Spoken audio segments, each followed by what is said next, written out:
Textual elucidation number 7.9.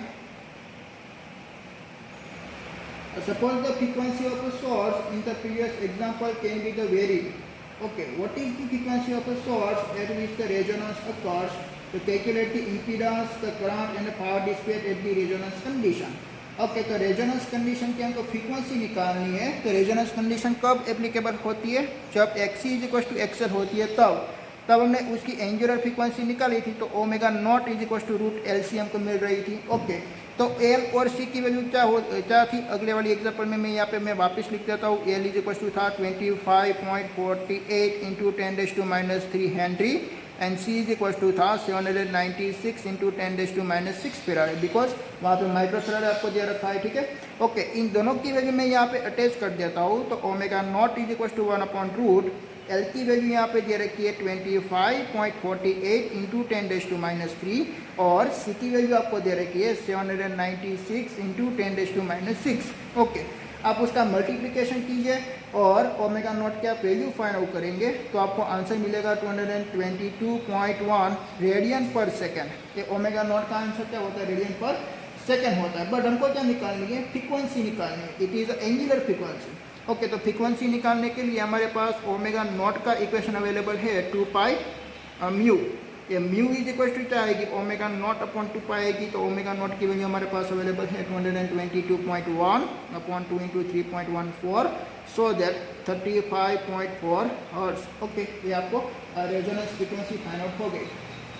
Then आपको क्या निकालनी है? इम्पीडेंस। तो इम्पीडेंस कितना हो जाएगा? इम्पीडेंस में देखिए XC = XL पुट कीजिए तो आपका इम्पीडेंस Z होने वाला √2R², सो दैट R, तो R = 3 Ω। यह आपका इम्पीडेंस फाइंड आउट हो गया। देन आपको करंट निकालनी है। तो करंट की फॉर्मूला क्या थी? I = V/Z। ओके तो आपको V की वैल्यू कितनी दे रखी है? यहाँ पे V की पीक वैल्यू आपको दे रखी है, बट आपको IRMS वैल्यू फाइंड आउट करनी पड़ेगी। तो IRMS V/IRMS होती है Vm/√2, सो दैट मैं यहाँ पे क्या लिख देता हूँ? Vm की वैल्यू दे रखी है 283/√2 और यहाँ पे आपका मीन्स के Z, तो Z आपको दे रखा है यहाँ पे 3, तो इंटू डिवाइड बाई 3 कर देंगे तो यहाँ पे आपकी करंट फाइंड आउट होगी 66.7 एम्पियर। ठीक है, ओके देन आपको क्या निकालना है? पावर डिसिपेट निकालनी है। तो P = I² × R। तो यहाँ पे I² 66.7 का स्क्वायर कर दीजिए और यहाँ पे इंटू 3, तो पावर डिसिपेट कितना होगा? पावर डिसिपेट होगा 13.35 किलोवाट। ठीक है, ओके ये सभी क्वांटिटी आपने ये अभी फाइंड आउट कर लिया। क्या लगा? ओके तो यहाँ पे आप देख सकते हो कि power dissipate in resonance circuit is more than power dissipate in इसके अगले वाले क्वेश्चन पर कंपैरिजन में यहाँ पे पावर ऑफ डिसिपेट मैक्सिमम हो रही है। ठीक है, क्योंकि करंट की वैल्यू क्या हो जाएगी? मैक्सिमम हो जाएगी। वहाँ पे करंट की वैल्यू ओनली फॉर कितनी थी? करंट की वैल्यू ओनली फॉर 40 एम्पियर थी, बट यहाँ पे करंट मैक्सिमम हो जाएगा। क्यों करंट मैक्सिमम हो जाएगा? Because XL = XC, so that omega not चिकली मिसके अपनी जो LC ऑक्सीलेशन RLC सर्किट का जो एंगुलर मिसके नेचुरल फ्रीक्वेंसी होती है वो natural frequency applying the frequency से मैच करती है और मैच करती है तो रेजोनेंस सर्किट जनरेट होती है। इसमें आपकी करंट की वैल्यू मैक्सिमम होती है। ठीक है, okay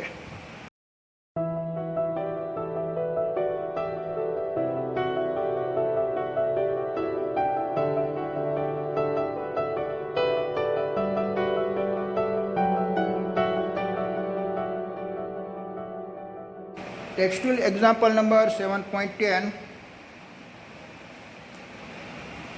At an airport, a person is made to walk through a doorway for the metal detector for the circuit reasons. If she or he is carrying anything made of a metal, the metal detector emits the sound. On what is the principle does the detector work? Okay.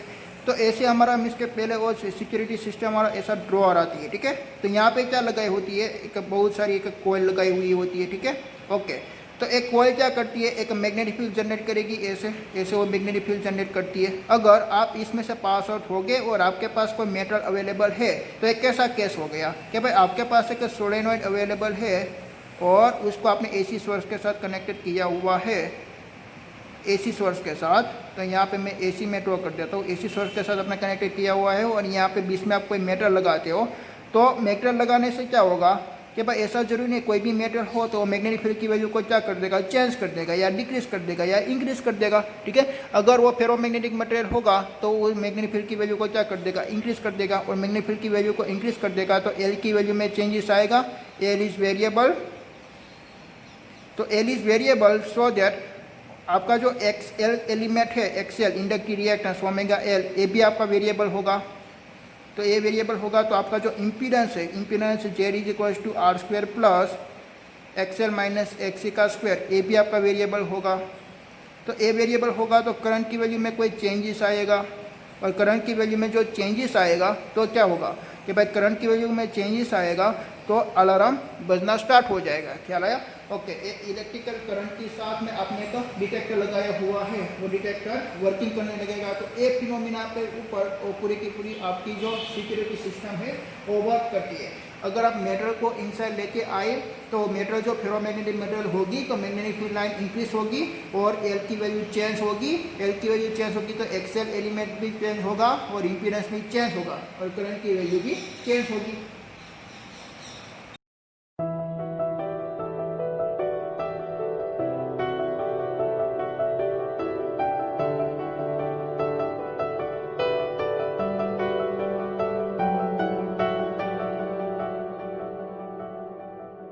Example number 7.11.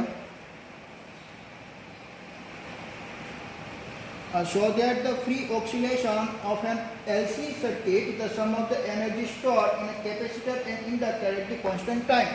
पहले तो जो capacitor जो energy storage करती है, capacitor कौन सी energy storage करती है? Electrical energy.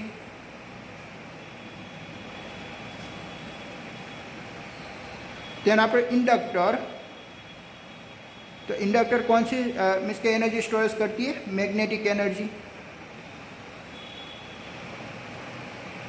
Okay, तो हमको क्या करना है कि कोई भी एक इंस्टेंस पे में हमको ये दोनों का सम करना है। ठीक है, ओके, तो फर्स्ट ऑफ ऑल मैं क्या करता हूँ कि भाई एक एलसी ऑक्सीलेशन सर्किट होगी, तो एलसी ऑक्सीलेशन सर्किट में यहाँ पे मैं ड्रॉ करता हूँ। यहाँ पे कैपेसिटर अवेलेबल है और यहाँ पे एक इंडक्टर अवेलेबल है। This is this is C N L. Okay, at the time कोई भी इंस्टेंस पे एक चार्ज हमारे पास था Q is equal to q naught cos omega T.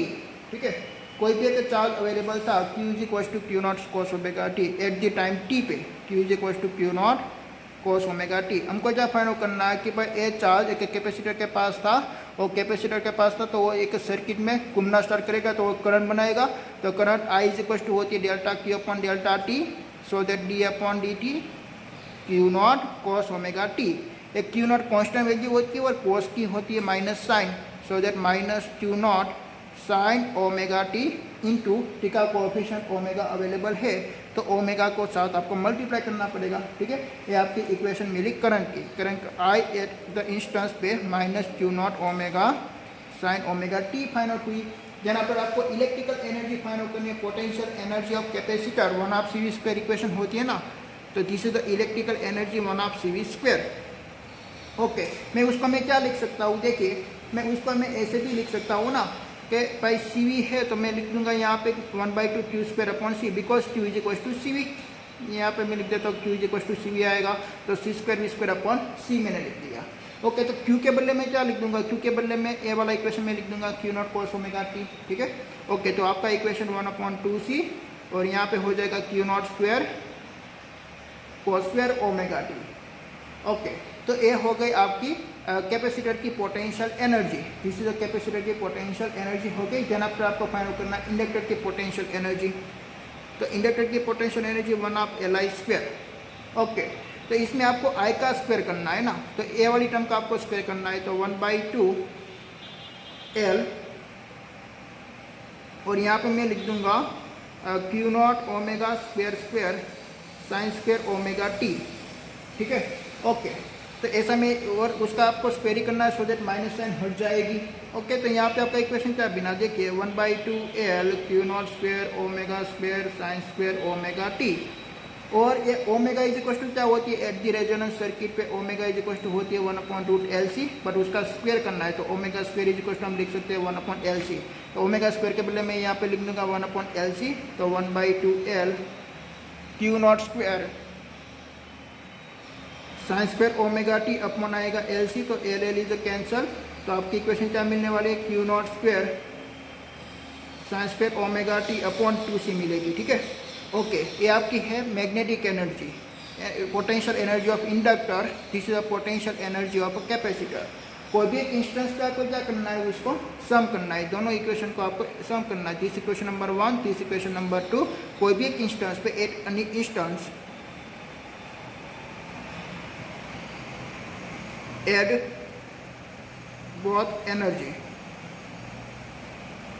so the total potential energy U is equals to potential energy of electrical energy plus potential energy of magnetic energy, so that electrical energy का equation 1/2C Q naught square cos square omega t plus 1/2C Q naught square sin square omega t। Okay, इन दोनों में से हम किसको common ले लेंगे, देखिए यहाँ पे 1/2C है, यहाँ पे भी 1/2C है, क्यू नॉट स्क्वायर भी है, क्यू नॉट स्क्वायर भी है, तो मैं इन दोनों को मैं कॉमन ले लेता हूँ, क्यू नॉट स्क्वायर को, q naught square upon 2C को मैंने कॉमन ले लिया, तो cos square omega t plus sine square omega T.